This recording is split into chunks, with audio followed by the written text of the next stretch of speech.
Ooga booga.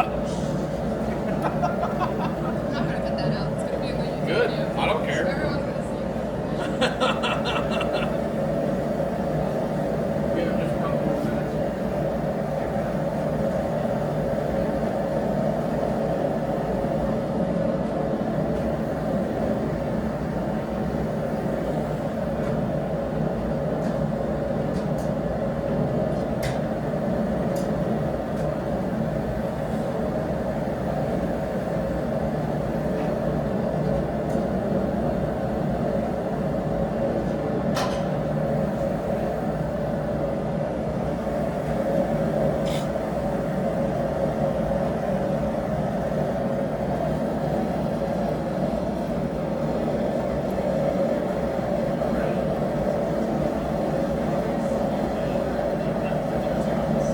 All right, everybody, thanks for coming out, as usual.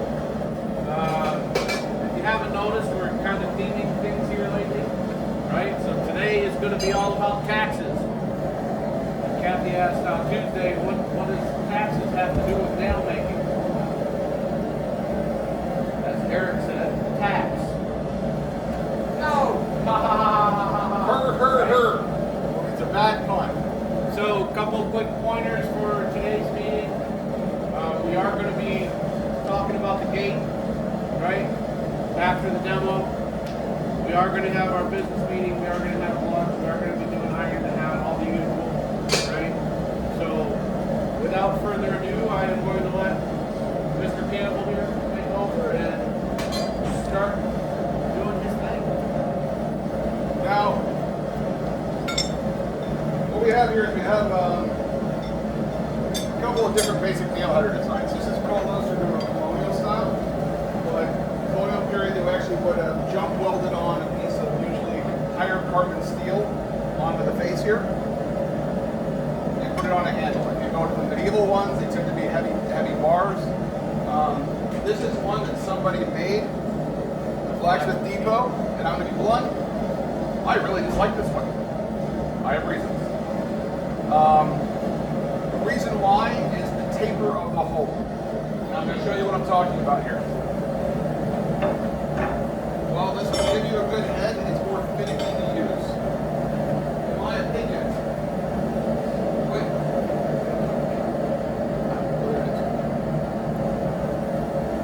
If you look at the cross section of a lot of your medieval nail headers, they're actually not tapered holes. They're double tapered holes. And they're not centered. What happens is you set the square grip into the bottom first. Okay, up here. And then down to the top. So it basically goes up. And you don't have anything dragging along the edge down below. Okay? Just enough to grab onto the head. You'll see that in the Mastermind flag. You'll see that in a lot of them. There's a slight taper at the top because you don't want a hard 90-degree corner. If you have a hard 90-degree corner, your head's more likely to pop off because you have what's called a stress riser. Anytime you have a hard internal 90-degree angle, you're going to focus all the energy there and your nail's not going to get strong. So this little bit here actually spreads out the holding force of the head across more area and prevents stress risers. Does that make sense to people? The idea, and what we're talking about here, is anytime you have a hard 90-degree corner, this area is where all the stress is going to focus on all that workmanship. It's a known engineering thing. You'll notice that in a lot of your castings and your mounts, there's a slight radius there. They can do it hard 90 degree, but it won't be as strong. Because this puts all the energy here, whereas even if you put a slight radius there, that spreads all the shear energy in here. You can go online, they have these really cool things where they make them out of, I think, like Lexan. They'll make the shapes, and then they'll put polarized light on it. You can actually see the stress altering how it deforms as you put the thing under load. It's a neat little physics demo.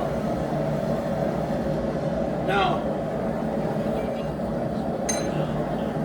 whenever I'm working on one of these, I like to essentially create a divot piece. Now, how do I make that divot? It's a ball bead. Put it underneath my press, down the bit flat. And that makes a nice little doming area. Then I end up with something like this. So we're smaller bulking. Something so that there's actually some area for the material to move around. Okay?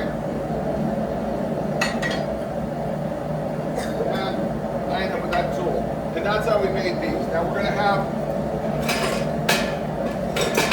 a couple of these for people to take home if they want. First thing I like to do is I like to actually get the part that I'm going to be holding, my handle. I don't want any hard angles there because it's more likely to go in my hand, and I want to be able to hang it up somewhere. So the first thing I'm going to do is I'm actually going to work down the handle portion, and then I'm going to go around and finish the head.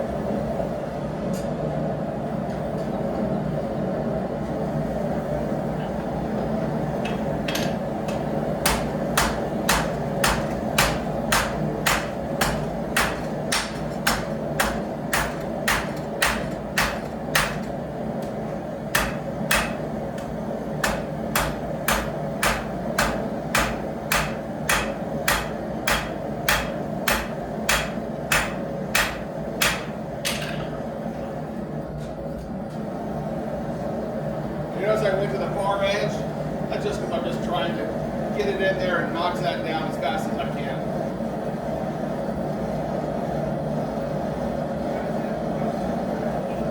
Sorry, I can't hear you.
Right now, to kind of whoop.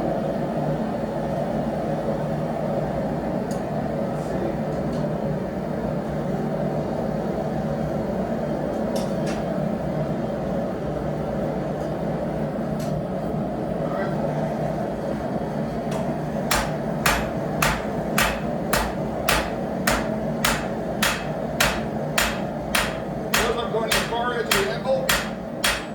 I need to kind of help focus my force.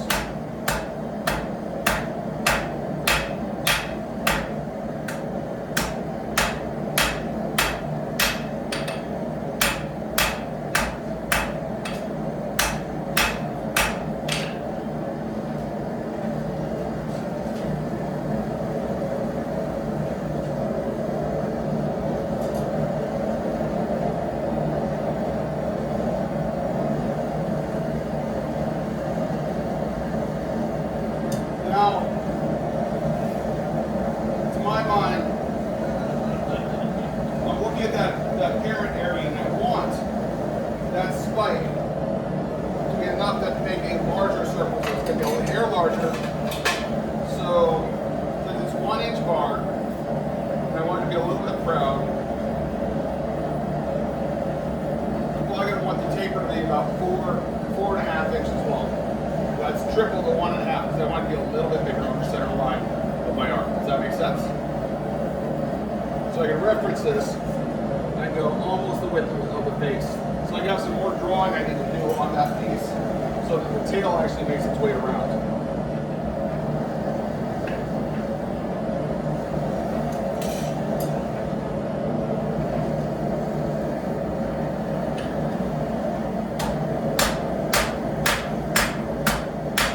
Now I'm angling the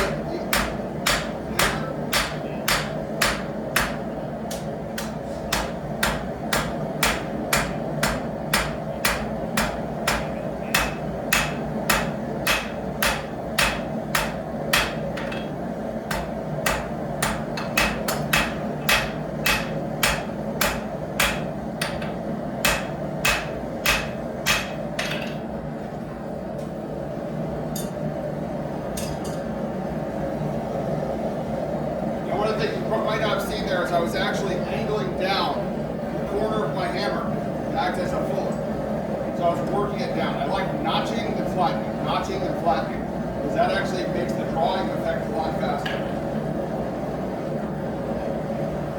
I could have also done it over the horn, but got the flap.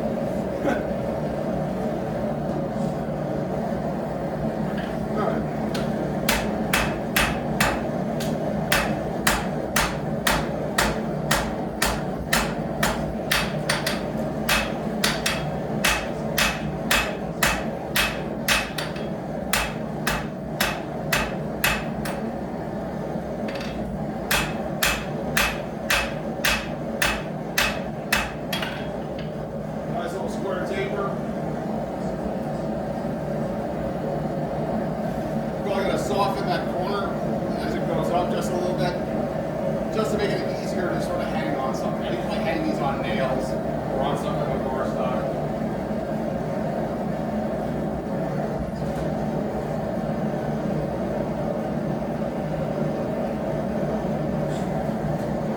So this is really just sort of cosmetic in my opinion.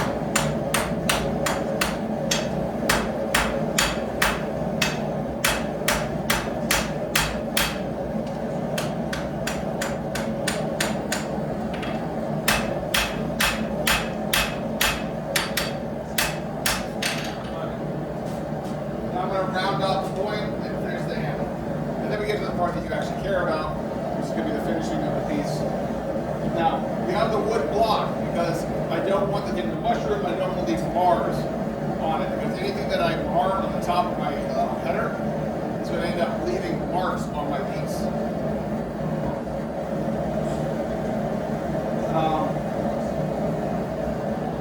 The other thing is, planning this for 1/4 inch round, okay? That means that is going to be my planned stop. It's 1/4 inch. So I don't want to go more than a little over half of that, like an 8, maybe a little more, for the size of the holes. I need to have enough material when it grabs off.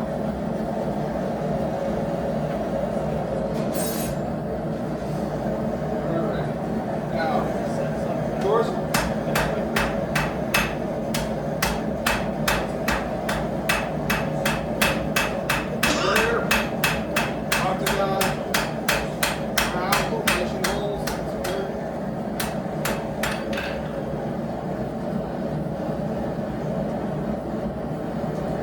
now, one of the reasons why I like to always put a little scroll at the end of things, if I'm drawing something out fine like this, it's not decorative.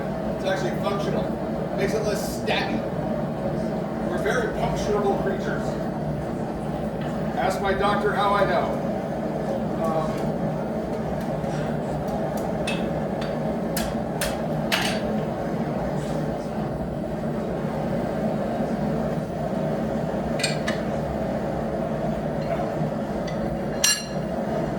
Amazing. Somebody left a jig here. Almost like, it's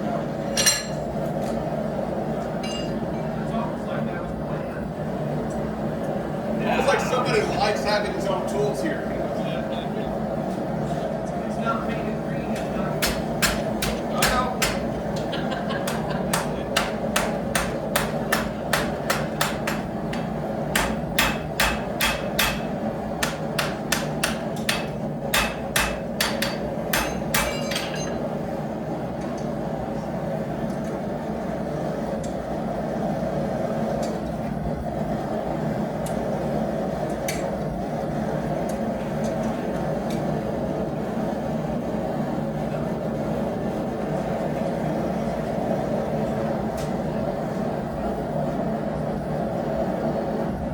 Got a little bit of warpage there, but it's going to be a couple of hits to straighten that out.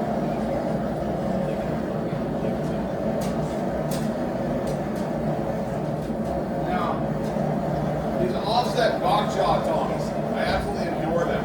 They get out of my own way when I'm working stuff. See how they're kind of, I can still grab and work them.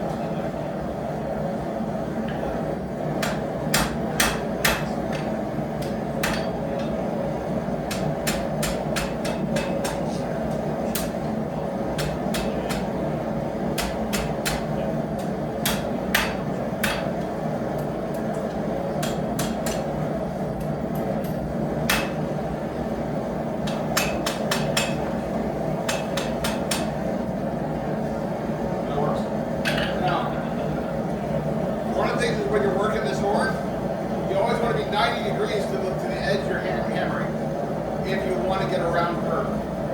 Because like this, I'm going to make a twist. So it's like burning spiral, which I can make work for me. But if I just want a straight curve, I want to be 90 degrees to the far edge.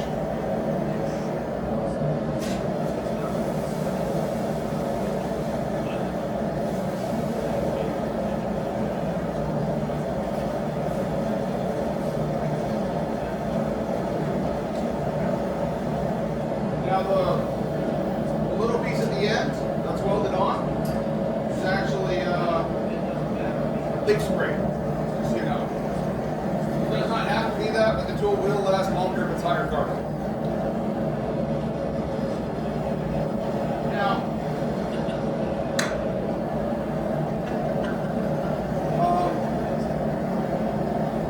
Joel, have you put on some safety glasses and come down here for a sec?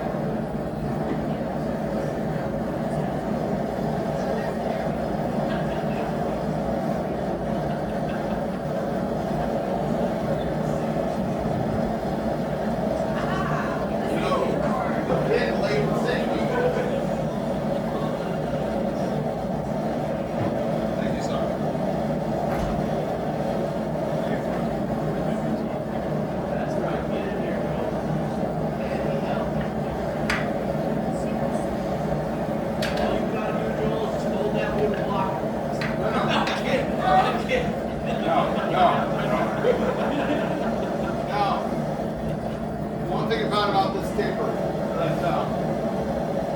It's off in the corners. It only has to be truly square to the last like 2 inches. And you soften the edges as it goes in. There are holes a little bit off from where you drilled, because I drilled a 3/16. It'll help guide it into the hole and you'll have less hassle. But also just a little bit of softening of the corners. It's going to make a big difference. Same thing with the stress risers. Just a little bit. It actually goes up in a flatter because it's more easier for me to handle, not having it square the entire way. But down here, it transitions into closer to a real square. Alright, grab it, face down on the wall. Alright, on the center.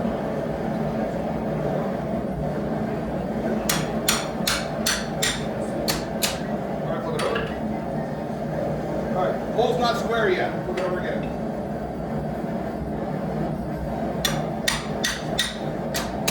Flip it over. Not square yet. Flip it over again. Alright, flip it over. And I'm watching the corners come up to the inside. Alright, put it back in front. More block. Yeah, I pre-drill it. Now you don't have to re-drill it, you can do a hot punch. But let's be honest. If you want it right where you want it to be, it's a lot easier if you just drill it. Okay. Now the reason why I'm doing a couple, because it's really easy to over punch this. And I really just want to sort of turn that little round hole just a little bit square. So I'm watching this. Got 2 taps, check, 2 taps, check. And then I'm going to come do it back the other way with relief. Alright, one more Joel.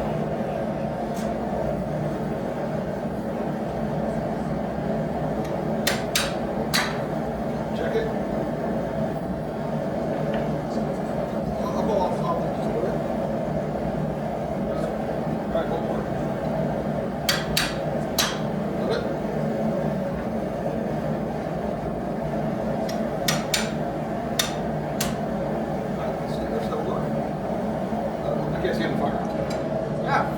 You okay? You alright? You alright? Okay, I'm okay. Sorry. Alright, still a little rounded. So we're gonna do one more heat. Okay? It's kind of brand my kids, so it's a spike. I kind of forgot. I marked it as mine.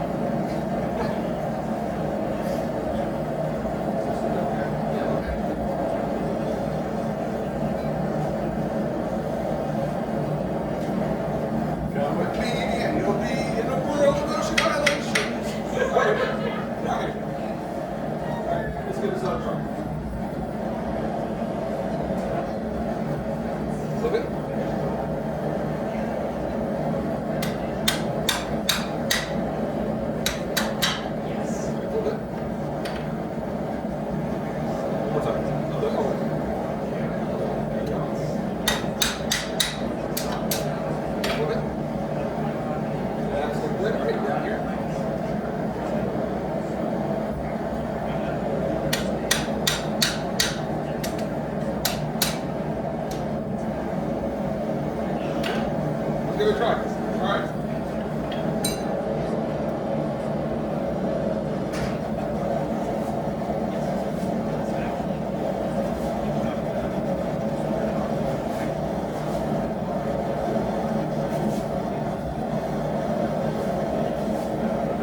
too hard. I don't want it to shatter.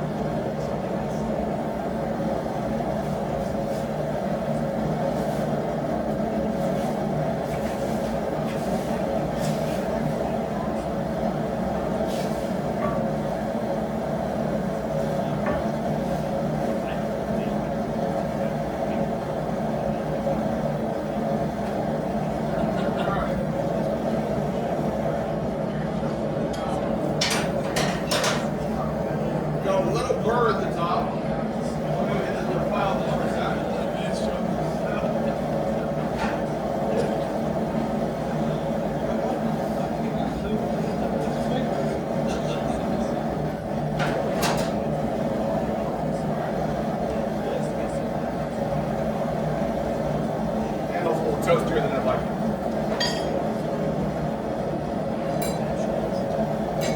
So let's see what we can do. Now,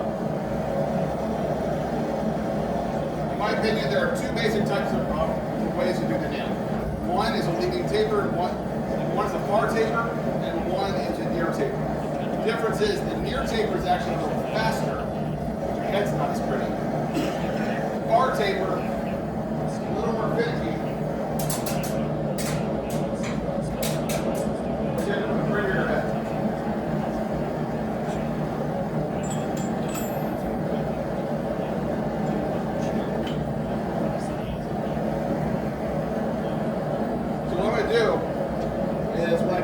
Taper, I want a long gradual taper about yay. Should be a really quick process, especially on the short wrench. And then I'm going to see where I end up wanting to cut it off.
Basically right back at the back of the taper. That's kind of where I want to do my cut. So what I'm going to do is I'm just going to take this, put this in here.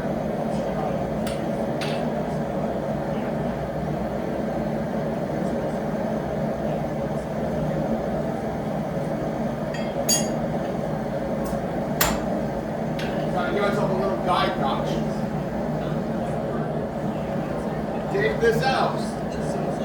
No, actually, I'm going to need it for a sec. Knock it on the ground. What I'm going to do is I'm actually going to pre-notch it, break it off in the header, and then I'm going to give it the strike. I'm looking for the heat to actually come up to where the cut's going to be.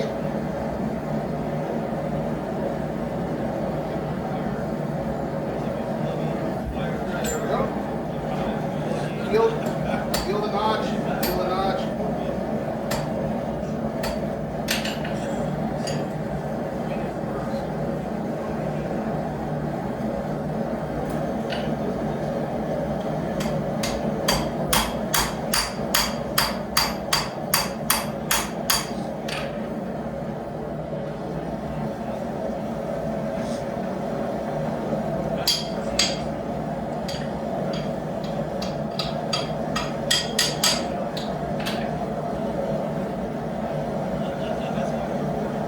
Just to let you know, the first couple of nails always get stuck.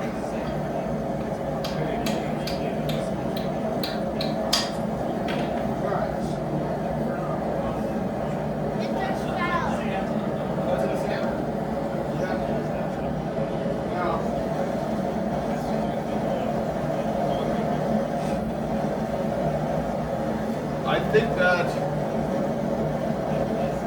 I should have cut a bit more material, a little bit too much down in there. You see the head.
about somebody making like 100 nails in an hour. They're not a myth. But they had very special, they had stock that came out of mills from England called nail stock. They had multiple pieces and they had a station. So they weren't changing tools. They were very efficient.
Most traditional nail heading stations, your actual place of cutting would be on the far side of your anvil. You actually wouldn't want it here where you're doing your work.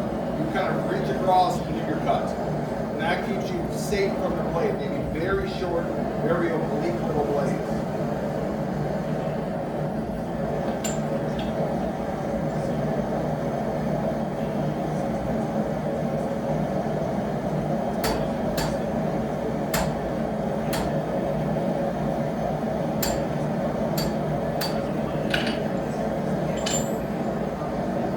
I actually had a argument with some people online about how many nails somebody can make. So I went and found a video of someone actually doing it.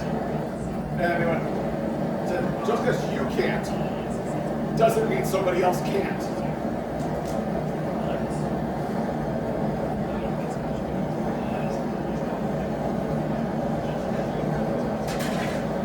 Yeah, it's quite a little too long. Down here.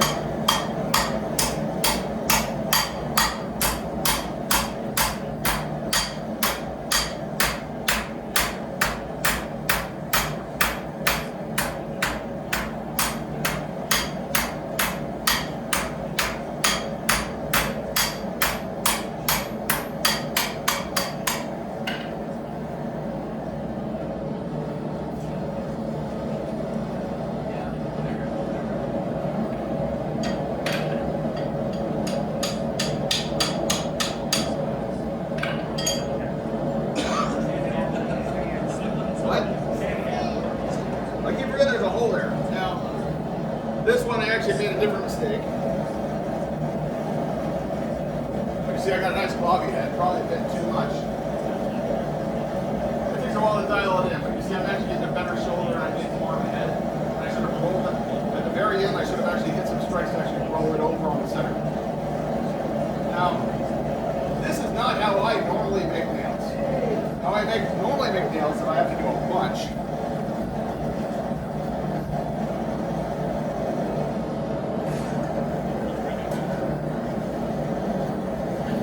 And this is how Peter Ross, I used to go up to a place called Blacksmithguild, Virginia, and every month I would ask them, how do you make a nail?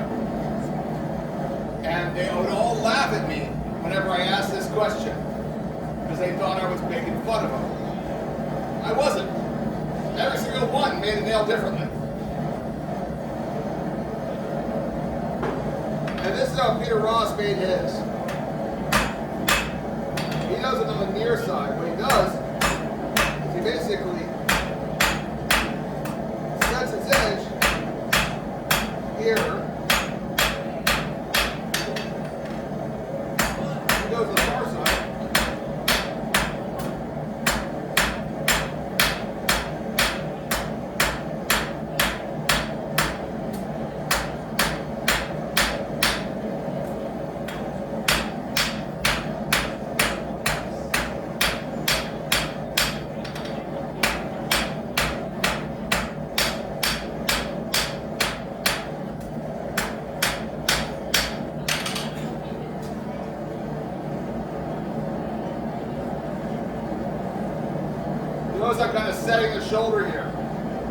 This removes a lot of your ambiguity. So I'm gonna have this big glob. It's gonna sit right down on the head when I'm done. All right, so.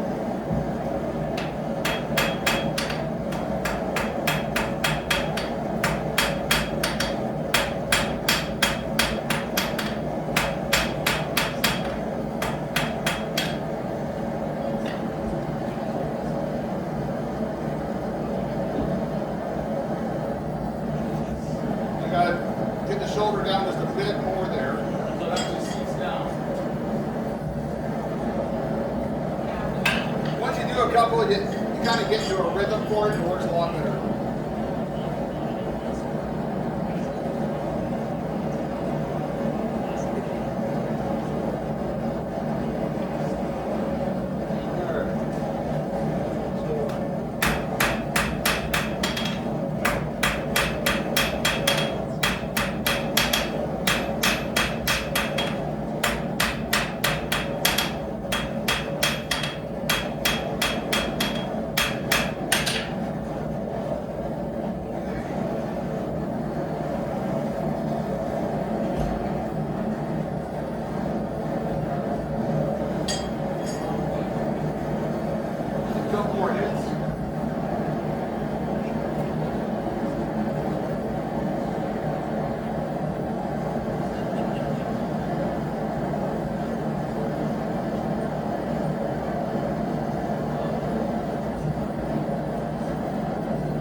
The big thing is when you have that big block, you're going to kind of center it over your hole.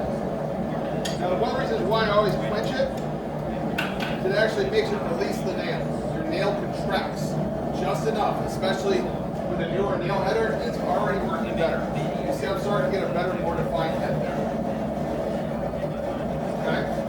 That's how I like to do it. But getting sort of upset your mask until it's more of a glob that's even.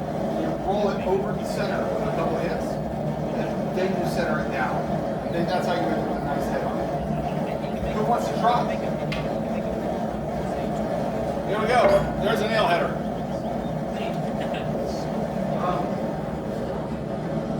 Now, the important thing I want people to remember is I was removing the cutter.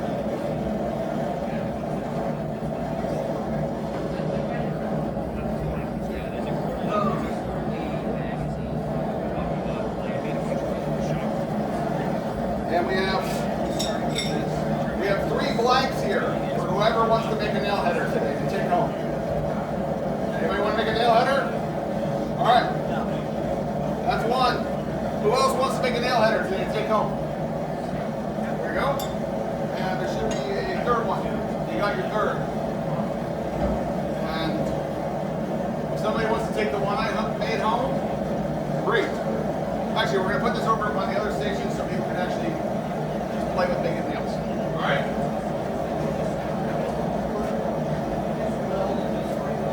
Yeah. Yeah, you can jump well height carbon if you want. The other part is I use this doming tool, which is basically that. Then I need a smaller one because of the gap, the size of the steel, to drive it down in the hole once I weld it on. And that's it. Courtesy of Big Blue.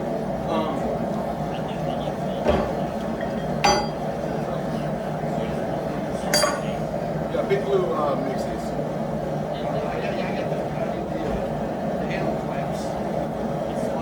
Yeah, these are nice. They sell them at a reasonable price. Yeah. And yes, I've picked Big Blue a little bit. I love her too.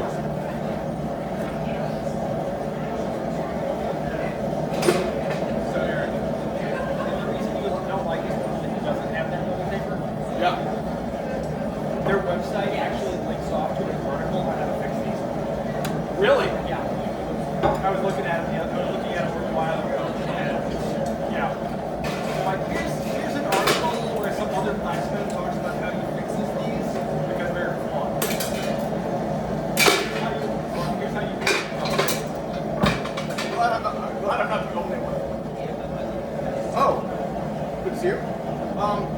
Goofy thing. You know how a wrought iron normally can't use to make a fire steel? Because it's not enough carbon, right? There's no carbon. Well, you can case harden it. Yeah.